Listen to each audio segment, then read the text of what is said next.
Hello friends, I am Rasel. আশা করি সবাই ভালো আছেন। তো বাংলাদেশের বাইক মার্কেটগুলোতে 125 সিসির বাইক দিন দিন পপুলার হচ্ছে। এটার প্রাইস, ফিউচার এবং লুকিং এবং অন্য অন্য বিষয় নিয়ে। তো যখন 125 সিসি সেগমেন্টের বাইকগুলোর কথা আসে, বাংলাদেশে টপ 3টি 125 সিসির বাইক যেগুলো নিয়ে আমরা কথা বলবো, যেগুলো যার যার দিক থেকে ভালো পারফরমেন্স করতেছে। তো যারা 125 সিসি বাইকগুলো কেনার প্ল্যান করতেছেন, এই ভিডিওটা তাদের জন্য অনেক হেল্পফুল হবে। তো চলেন বাইকটা রাইড করতে করতে আপনাদের সাথে এই বিষয়গুলো নিয়ে আলোচনা করি।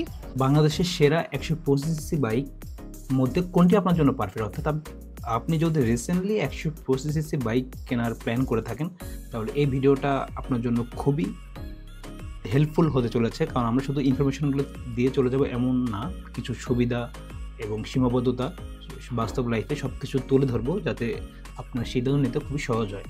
তো আমাদের লিস্টে 3 নম্বরে রয়েছে টিভিএস রাইডার 125। তো এটা যদি বডি ডাইমেনশন নিয়ে বলি, আমি শুধু ইউজফুল তথ্যগুলোই দেবো যেটা আপনার জন্য বুঝতে সহজ হবে। তো এটার সিট উচ্চতা রয়েছে 780 মিলিমিটার, যা শর্ট হাইটের জন্য খুবই ভালো। আর হাইট যদি 5 ফিট হয়, বাইকটা চালাতে পারে। এবং এটার ওজন রয়েছে 123 কেজি, যা তুলনামূলক অনেক হালকা। এবং এটা গ্রাউন্ড ক্লিয়ারেন্স রয়েছে 180 মিলিমিটার, যা বাংলাদেশের যে কোনো রাস্তা দিয়ে আরামসে চলতে পারবে। এবং যদি ইঞ্জিনের কথা বলি, তাহলে এটাতে আপনার এয়ার কুল এবং অয়েল কুল দুইটাই পেয়ে যাচ্ছেন, মানে দুইটা সিস্টেমে ইঞ্জিনটা পেয়ে যাচ্ছেন, যা সিঙ্গেল সিলিন্ডার এবং 4 স্ট্রোক। এবং এটার ইঞ্জিন ক্ষমতা রয়েছে 124.8 সিসি এবং সর্বোচ্চ শক্তি রয়েছে 11.38 এবং 7500 আরপিএম এবং সর্বোচ্চ টর্ক রয়েছে 11.2 এবং 6000 আরপিএম এবং এটা ফুয়েল সিস্টেমে রয়েছে কার্বোরেটেড, যেটা এফআই হলে আরো ভালো হতো, মাইলেজটা ভালো পাওয়া যেত। এবং এটাতে 5টা গিয়ার পেয়ে যাচ্ছেন। টায়ার এবং ব্রেকের কথায় যদি আসি, এটার সামনে টায়ার রয়েছে 80/100 এবং পেছনের টায়ার রয়েছে 90/100 এবং সামনের ব্রেকটা আসলে ডিস্ক ব্রেক, তবে পিসের ব্রেকটা আবার ড্রাম ব্রেক। তারপরে এটার ফ্রেম এবং সাসপেনশনের কথায় যদি আসি, তাহলে এটার আপনারা ফ্রেম পেয়ে যাচ্ছেন সিঙ্গেল ফ্রেম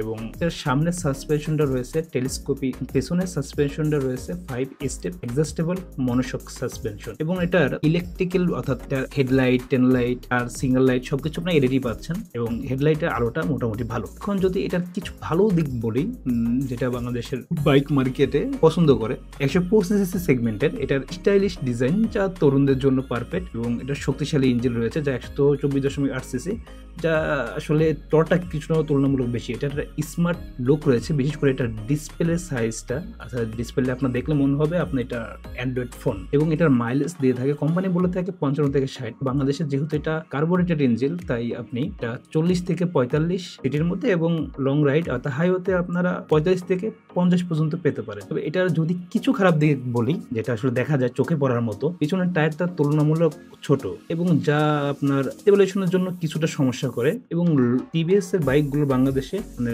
লং রাইডে খুব একটা ভালো আসলে দেখতে পাওয়া যায় না। তো এটা আপনার জন্য কিছু পরামর্শ, এই বাইকটি যারা একটু স্টাইলিশ এবং স্পোর্টিক লুক এবং একটু টানাটানি করতে চান, এটা তাদের জন্য। এবং ভালো পারফরমেন্সের জন্য মাঝে মাঝে ভালো ইঞ্জিন অয়েল ব্যবহার করবেন এই বাইকের জন্য। এটা টপ স্পিড কিছুটা কম, যা আপনার ঘন্টায় 100 থেকে 110 কিলোমিটার, তবে এটার ইনিশিয়াল স্পিডটা ভালো। এবং টিভিএস এর বাইকগুলো বাংলাদেশে লং টাইম আসলে মানুষের রিভিউটা খুবই খারাপ, পছন্দ করে না এরকম। আমাদের লিস্টের 2 নম্বরে রয়েছে হুন্ডা সিবি শাইন এসপি। তো এটার যদি বডি ডাইমেনশন নিয়ে বলি, তাহলে এটার উচ্চতা রয়েছে 790 মিলিমিটার, যা অন্য 150 সিসি বাইকগুলোতেও আমরা দেখতে পাই। এবং এটার ওজন রয়েছে এই সেগমেন্টের বাইকে সবচেয়ে কম, মাত্র 114 কেজি। এবং এটার গ্রাউন্ড ক্লিয়ারেন্স 160 মিলিমিটার। এবং ইঞ্জিন সম্পর্কে যদি বলি, এটার ইঞ্জিনটা থেকে এয়ার কুল সিঙ্গেল সিলিন্ডার স্টক এবং ইঞ্জিন ক্ষমতা 124 সিসি এবং সর্বোচ্চ শক্তি দিতে পারে এটা 10.16 এবং 7500 আরপিএম এবং সর্বোচ্চ টর্ক 10.30 এবং 7500 আরপিএম এবং এটা ফুয়েল সিস্টেমে পেয়ে যাচ্ছেন আগেরটার মতো কার্বোরেট। এবং এটা তুলনামূলক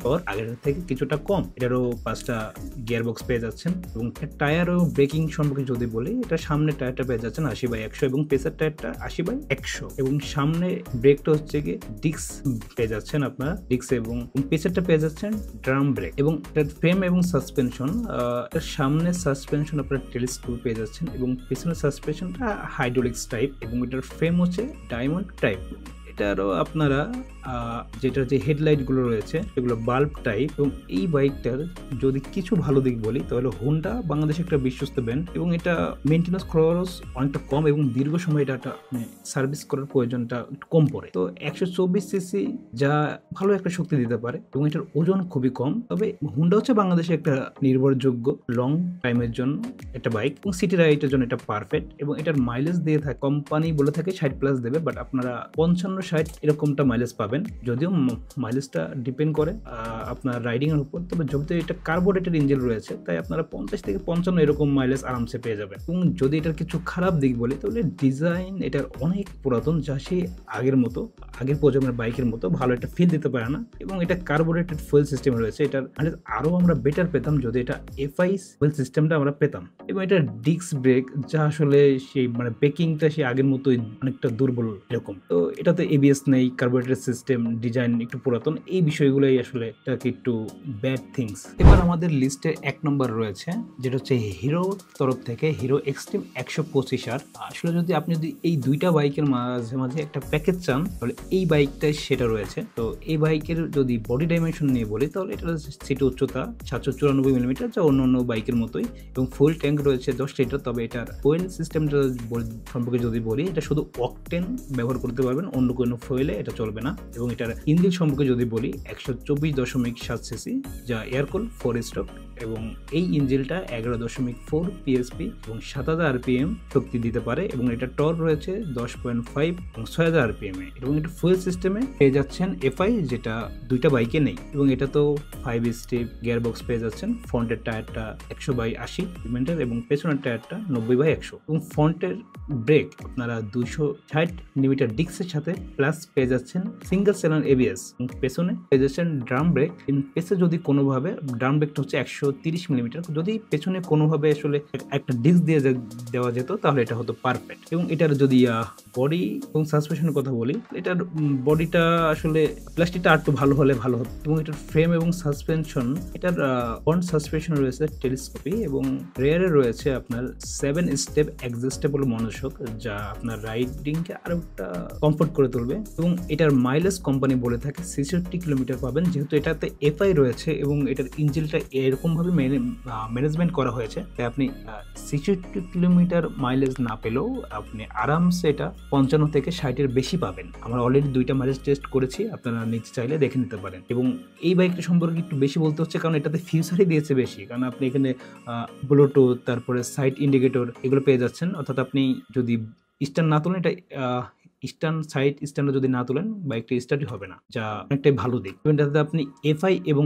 এবিএস পেয়ে যাচ্ছেন, এবং তুলনামূলক টাকাটাও মোটা। এবং এটার কিছু যদি ভালো দিক বলি, এটার আধুনিক ডিজাইন পেয়ে যাচ্ছেন, এবং প্রতিটি এলইডি পাচ্ছেন, প্রতিটি লাইট পাচ্ছেন এলইডি, এবং সামনে প্রজেক্টর হেডলাইট পাচ্ছেন।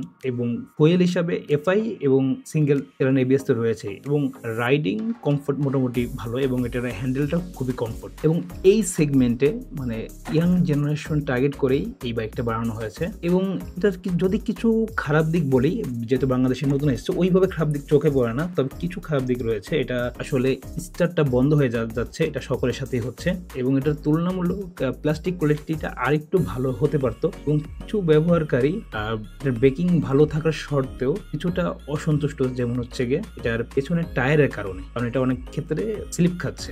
যাই হোক, কিছু পরামর্শ দেয় এই বাইক সম্পর্কে, যাদের এই বাইকটি আসলে কেনার প্রতি আগ্রহ রয়েছে। আপনারা দুর্দান্ত একটা বাইক পাচ্ছেন যদি এই দুইটা বাইকের সাথে কম্পেয়ার করি সেগমেন্টে। এখন কোন বাইকটা আপনার জন্য? এখন আপনি যদি স্পোর্টিং ডিজাইন চান তাহলে, এবং সেই সাথে যদি ইনিশিয়াল টর্ক চান তাহলে টিভিএস রাইডার 125 এটা আপনার জন্য। এবং নির্ভরযোগ্য এবং ভালো মাইলেজ চান তাহলে আপনি হোন্ডা সিবি শাইন এসপি নিতে পারেন। এবং এই দুইটার সাথে পুরো একটা প্যাকেজ চান তাহলে, এবং এবিএস এবং এর সাথে ভালো লুক এবং মাইলেজ চান তাহলে হিরো এক্সট্রিম 125 আর এটা আপনার জন্য। আমাকে কমেন্টে জানাতে পারেন কোন বাইকটা আপনারা পছন্দ করছেন, এবং আপনারা অন্য বিষয়গুলো আমাকে কমেন্টে জানাতে পারেন। আচ্ছা, এই বাইকগুলোর প্রাইস বলতে আমি ভুলে গিয়েছিলাম। তো এখন যদি প্রাইসগুলো সম্পর্কে বলি, তাহলে টিভিএস রাইডার 125 এর অফিসিয়াল প্রাইস হচ্ছে 1,69,900 টাকা, এবং হুন্ডা সিবি শাইন এসপি এর অফিসিয়াল প্রাইস রাখা হয়েছে 1,65,000 টাকা। এবং এই দুইটা, অর্থাৎ টিভিএস এবং হুন্ডার এই দুইটারই প্রাইস কিছুটা আপনারা ডিসকাউন্ট পেতে পারেন, কারণ অনেক সময় কোম্পানি অফার দিয়ে থাকে।